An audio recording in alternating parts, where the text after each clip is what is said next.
बिस्मिल्लाहिर्रहमानिर्रहीम। अस्सलामुअलैकुम जी, मैं हूँ इकरा तारिक। आज हम बनाएंगे बहुत ही मज़ेदार और ज़बरदस्त वाला कहवा जो कि आपको आने वाला है बेहद ही पसंद। और इस कहवे को बनाने के लिए आपको सभी चीज़ें आपके घर से मिल जाएंगी और इस कहवे से आप लोग अपने वेट को लूज़ कर सकते हो, क्योंकि सर्दियों में वेट लूज़ करना बहुत ज़्यादा मुश्किल होता है, लेकिन ये आपका वेट लूज़ बहुत ही अच्छे से करेगा। और इस कहवे से आप लोग नज़ला ज़ुकाम से भी बच सकते हैं, आप लोग फीवर से भी बच सकते हैं। इसे डेली लेना स्टार्ट कर दीजिए। तो चलिए, यहाँ पर कोई भी पतीली या फिर इस तरीके से पैन भी ले सकते हैं। फ्लेम को आपने मीडियम रखना है। अब आप लोगों ने अगर 1 कप कहवा तैयार करना है तो आप लोगों को 1.5 कप पानी इस्तेमाल करना है। साफ़ सुथरा पानी यहाँ पर आपको लेना है, ठीक है जी। इस तरीके का मैं 1 कप बनाने वाली हूँ, इसी के हिसाब से सारे इंग्रेडिएंट भी जाएंगे।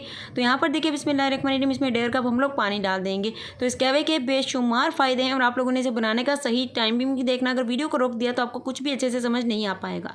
तो यहाँ पर इंग्रेडिएंट नोट कर लीजिए, स्क्रीनशॉट ले लीजिए। आप लोगों ने 1 टीस्पून चीनी लेनी है, हाफ टीस्पून जीरा लेना है, 1 टीस्पून सौंफ, 1 लौंग, 1 बादियान का छोटा सा फूल लेना और थोड़ा सा सिनेमन पाउडर यानी कि दालचीनी का मैं यहाँ पर पाउडर का यूज़ करूँ। आप लोग छोटा सा टुकड़ा भी इस्तेमाल कर सकते हैं। सिर्फ ये आप लोगों को इतनी चीज़ें चाहिए, सिर्फ और सिर्फ 6 चीज़ें, जिससे आपको बहुत ही ज़्यादा फ़ायदा मिलेगा। नेचुरल चीज़ें हैं, कुदरती चीज़ें हैं, अल्लाह की बनाई हुई चीज़ें हैं, जिससे इंसान को फ़ायदा मिलता ही मिलता है। आप लोग ये कहवा पीते नहीं हैं सर्दियों में, इसलिए आपको नज़ला ज़ुकाम फीवर हो जाता है और आप लोग डॉक्टर के पास जाते हैं, मेडिसिन खाते हैं, ठीक हो जाते हैं।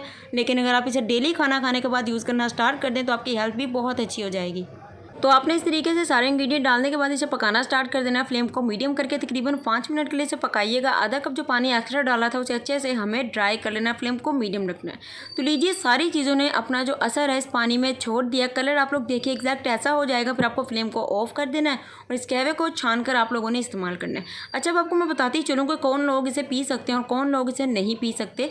जिन लोगों को बहुत ज़्यादा ब्लड प्रेशर हाई रहता है या गर्म चीज़ों से एलर्जी है तो वो इसे बिल्कुल भी मत पिए, उनकी तबीयत ख़राब हो सकती है। और वो लोग इसे ज़रूर से ले सकते हैं जिनको ऐसा कोई भी इशू नहीं है। तो इन सब चीज़ों के बेशुमार फ़ायदे हैं। चैनल पर नहीं है तो सब्सक्राइब कर दीजिए, कर दिया तो यार बहुत ज़्यादा आपका शुक्रिया। तो लीजिए, हमारा जो मज़ेदार सा कहवा है ये रेडी हो चुका है। आप चाहें तो इसमें लेमन ऐड करके भी पी सकते हैं या फिर ऐसे भी पी सकते हैं। और इसमें मैंने चीनी का इस्तेमाल किया है। अगर आपको चीनी नहीं पसंद, आप लोग जगरी यानी कि गुड़ का भी इस्तेमाल कर सकते हैं। और इस कहवे को सभी लोग पी सकते हैं, जो नहीं पी सकते मैंने वीडियो में पीछे बता दिया है। वीडियो अच्छी लगी है तो वीडियो को लाइक कीजिए, शेयर कीजिए, कमेंट कीजिए और इसको विंटर में डेली लेना स्टार्ट कर दीजिए। आपका खाना भी हजम करेगा, आपकी सेहत भी अच्छी बनाएगा। अल्लाह हाफिज़, take care and bye bye.